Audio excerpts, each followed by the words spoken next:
Hey y'all, gravity, any day above ground, live it. So we're going to do it this way. I was going to go live with this subject, but I think it's better to do it as a video. So before we get started, remember to share, like, and subscribe. That's right, share, like, and subscribe. I'm not like other YouTubers. I'm different. So in the black community, we have so many sectors of black ideology that it gets confusing at times. We have the black liberals, aka the white liberals. We have the wannabe white liberals. We have the black LGBT. We have the black conservatives. We have the black conscious community.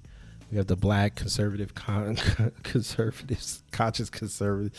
You see, there's so many. We got the black nerds. There's just so many. But there's one group I particularly want to focus on. And it's a group that seems to be getting a lot of traction. But I think a lot of their traction is to the detriment of black people. And I'm talking about the black progressives, and what I'd like to affectionately call the white liberals in blackface. And I know that's going to be controversial, but this is how I feel. They are one of the groups that are stymieing black progression because they're trying to ride with white supremacy because they think it's a means to an end. And this means to an end is going to get a lot of black people killed or locked up or in a worse state than they are in now.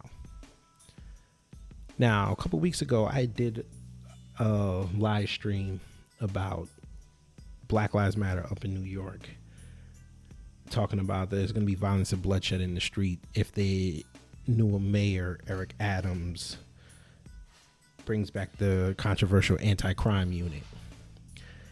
And I got some press on it to the point where the person who's heading up New York BLM, Hog Newsom, blocked me on Instagram because I called him an idiot. Surprisingly, the mayor of New York didn't block me yet. Maybe he's not on Instagram like that. But the point is, black progressives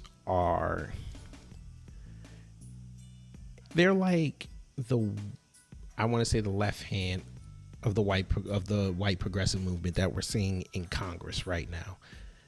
It's all these new people, these new black faces in politics, like your Ilhan Omar's and your Ayanna Presley's and Cori Bush, who regurgitate these talking points with such vitriol and such zeal that they coax these white liberals out here to follow them. But then people like me who are on the grassroots, we're trying to take care of a family, we're looking at you and saying this is not in the best interest of black people. And we take into account that black people, yes, we this government doesn't respect us. We understand that. So any little win we can get, we want to get and try to solidify it. But then we have the black progressives coming around and saying they're like the devil on the left shoulder telling you, nah, you can get more. And then we screw up the little bit of gains that we get. And it's already tough out here for these little gains that we get just to watch a group of people who have no skin in the game because, they're upper elites and things like that, or they come from elite backgrounds or somewhat affluent backgrounds, trying to tell you that they understand the struggle. And if you've never been in that struggle, you couldn't possibly understand the subtle nuances that most black people go through. And it's kind of also what I have a problem with the black conservatives. But for the most part, they get, I won't say soundly ignored, but most people don't listen to them unless they say something that we agree with. But it seems like the black progressives, they get such a big platform and they're put all over on TV that it's like you almost can't escape them. And we can name names. We have people like Roland Martin, Angela Rye, Joy Reid. I consider them black progressives because they sit there and tout the white supremacist message and then come back and say that black people are oppressed. You can't play both sides. It's either we are or we're just in a state that we need to get over white supremacy. Now, me personally, I understand white supremacy exists. I'm not going to deny that. But for me, the biggest problem for black people today is not white supremacy. Now, you B1s and your FBAs, before y'all get mad at me, just listen to what I'm going to say. I know y'all ready to jump and go in the comment section and tell me off. Or when I put it on Twitter, you're going to tell me off. Or if I put the clip on Instagram, y'all going to tell me off. Just wait. Let me finish. White supremacy is not our biggest concern right now because of this. We have groups like the black progressives. We have groups like the black liberals that are running interference for white supremacy. So when we are ready to fight white supremacy, we have to fight them first and use all our energy to fight them because it's like fighting family. Then when we're getting ready to go fight white supremacy, we can't fight them. We don't have the energy to do it. We don't have the resources to do it. So to me, I think black progressivism is a joke.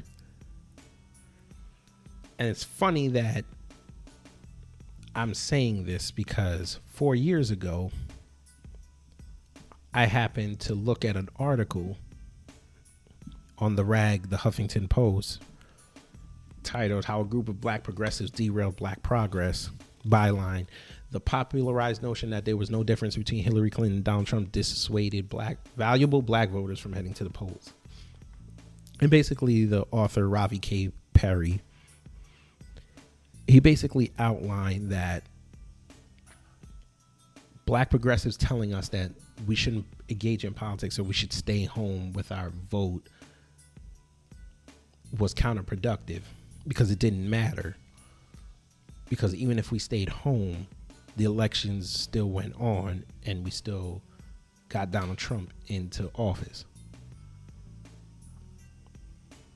So you staying home or telling people to stay home really didn't affect the outcome, because the 2016 election, as I've told you guys on the podcast, was won by the non-educated white man. Non-college educated white man. But then when we saw that whole saga unfold, you had people like Colin Kaepernick, Rosario Dawson, Azalea Banks throwing out things to us, trying to see whose soapbox was going to get surrounded better. And black people were like, you know what, whatever. They're two white people. They ain't for us. Obama's gone. So what do we have left to vote? And like I said, Trump got in. People liked it. Some people didn't. How he said it, there were good people on both sides, but you also had bad ones. I'm just going to say that because it's kind of funny. They still said it.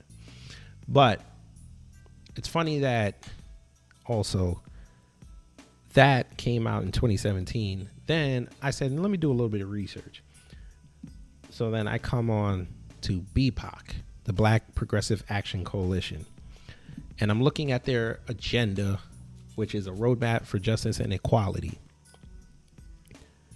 And as you can see, their thing is make politics work for our people, real justice in the justice system, and flip the economy. But then you go down and you're like, oh, this all looks good. We have the John Lewis Voting Advancement Act, which I already categorically said was crap because this was fan service for that man because he died. And black people running around acting like they can't vote. You got Roland Martin over there on last year crying because he saw a bunch of black people in front of a church voting, which is a conflict of interest in and of itself because it's supposed to be a separation of church and state, but whatever. Then you had, for 4 years under Trump, you had a bunch of black people running on TV talking about how racist he was And I swore up and down in 2019, 2020, as soon as this election's over, if he doesn't get back in, they're going to kick him all off TV. And look what happened. Who's left standing?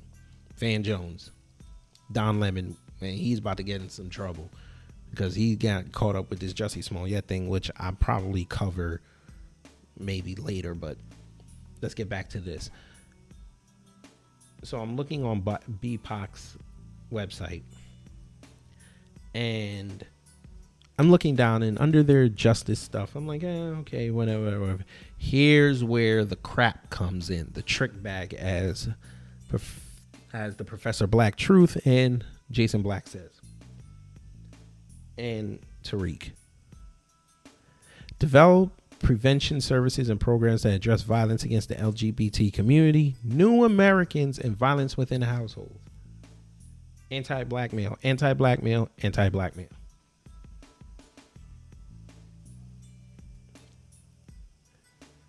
What does BPAC have to do with the LGBT initiative? I think I shall do a video on that as well, how the LGBT movement does not respect black people. But I'm going to save that for another day. But new Americans, aka illegal immigrants, we saw how that all worked out 3 months ago, 2.5 months ago, down in Del Rio, Texas, with, potential new Americans. And violence within households. They're still trying to run around and say black men, all we do is slap our old ladies around and our baby moms around. Yet they won't tell you that the number one abusers in the home are women. But they won't tell you that. And the number one rising demographic in domestic violence are black, female, homosexual households. But they won't tell you that. They let that ride. But okay. Then we get to the flip the economy part, and the number one thing they have on there is the American Rescue Plan, which doesn't even help black people. Unless you want to count the child tax credit and student debt cancellation, which is never going to happen because I told you, these banks that are run by the Jews are never going to sign off on taking trillions of dollars off their books. Not going to happen. But again, black progressives, they derail us so much that we can't even sit here and get a proper agenda going, because then they try to sneak everything else into the agenda when the agenda is supposed to be black first. If you want to add amendments to it later, that's cool. We can talk about that, but we need to have an agenda that's going to benefit every black person, no matter what their ideology is. And they never want to do that. So in closing, again, I'll say it, the 5 words: black progressivism is a joke. And if you follow black progressivism, I mean, that's cool for you. Do it for you. It ain't going to work for me. So thank you for listening. Take care. Stay safe. For now, listen to the little gnome telling you to wear your mask so you can get your supplies. This is Kid Gravity. Share, like, and subscribe. That's right. Share, like, and subscribe. I'm not like other YouTubers. I'm different. Take care.